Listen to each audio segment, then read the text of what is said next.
In this short video, we'll break down the different column types that are available to us in Budibase. We'll be using one of Budibase's internal tables, as it contains all of the types that are available. We'll name them, talk about them, and have a think about the best use case for each of them as we go through. Some of the columns discussed are exclusive to Budibase's internal database. However, when we begin discussing them, I'll try to point some of those out. So here I have a table of employee data. And you can see most of them have a little T at the top because they're text columns. Text columns are a really versatile column, not a huge amount of text, and commonly used for lots of these kinds of things. I then have this employee level column. Now if I go to my three dots and edit the column, you'll see that this is a multi-select. That means that we're going to have these options that I've made available and have more than one here. So this is a contractor, but maybe they're also a junior. So they're a junior contractor. We're selecting from the options and they're there ready to go. We can also have a single select, which is the same as this, but only one option can be picked at any one time. We have here another field, and this is a multi-attachment field. It says badge photo. And effectively, this is going to allow us to upload multiple photos, multiple file attachments, which can be used for a badge photo. File attachments can be documents, PDFs, Excel documents, CSVs, and other things. And when we access that information, we'll get access to the size of the file, the name of the file, the extension, a key for it, and the URL where the file contents can be found. A multi-attachment then is going to have multiple of those attachment objects available to us. This field is a relationship field. You can see the circles overlapping. This is saying this job number 10 is being held by this person, Braden. And if we go have a look, job number 10 here and scroll across, we should see Braden's name, who it's been assigned to. So these relationships are two-way and allow us to show the display column for the related entity inside of them. This is another text column, but if I check what type it is, we'll see it's a long form text column. If I click into it, you'll see I get a bigger box to write in. This is ideal for large amounts of text. It supports markdown formatting in the text, so maybe if we want this large dog to be highlighted, so when I render this content, the markdown will be processed. It's commonly used for descriptions and more detailed notes. Here we have a number column, which will accept numbers. So for price and quantity. There are some others though that we haven't seen. So boolean, this is going to be a true false. So normally used saying something's been signed, maybe at a stage of a workflow, saying that that's already done.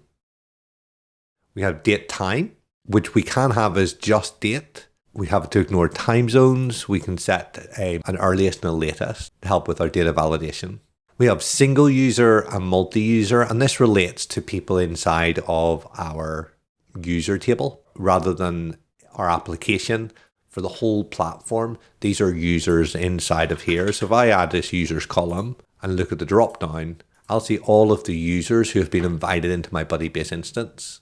So this is independent of the data that's in the table. There's a multi-user column that will allow more than one user in the same way. Formula column, allow me to pass in a formula. And this formula can be written either using handlebars notation with some helpers. We have things like fields from this table.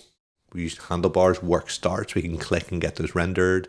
We have helpers for things like finding absolute values, getting the current date, finding the first value in an array. So lots of really useful helper functions that we can say, does something have something else? And we can say work starts has October in it or something similar. So we can use handlebars or we can use JavaScript. And again, we have these helpful bindings that will render the JavaScript equivalent that we can use inside of our formulas to be able to decide what the cell content looks like. We've got the ability to test our formula and also to use reusable snippets, which we can create in here and then reuse over time. So if there's a common thing you're wanting to do in multiple fields, you can, rather than having to copy and paste it, you can save it as a snippet. Snippets is a premium tier feature, so you'll need to upgrade if you want to use that, but all the other functionality is available for all tiers. So a very simple example, we got our first name and last name. Let's create a full name. So I have full name, going to be a formula. And we can see, well, first name, employee fields, first name, space, employee fields, last name. And again, we can preview it and see who it's going to be. Great. So that's it, ready to go. And in JavaScript then, same kind of thing, we will return. What will we return? Well, let's look at our helper functions. We'll return our first name with a space and then our last name. So if we preview that, we'll see we get the same result back again.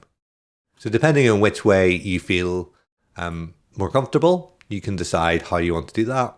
This field will then update. If Brandon changes his name to Terry, for example, then the computed field will update after the fact.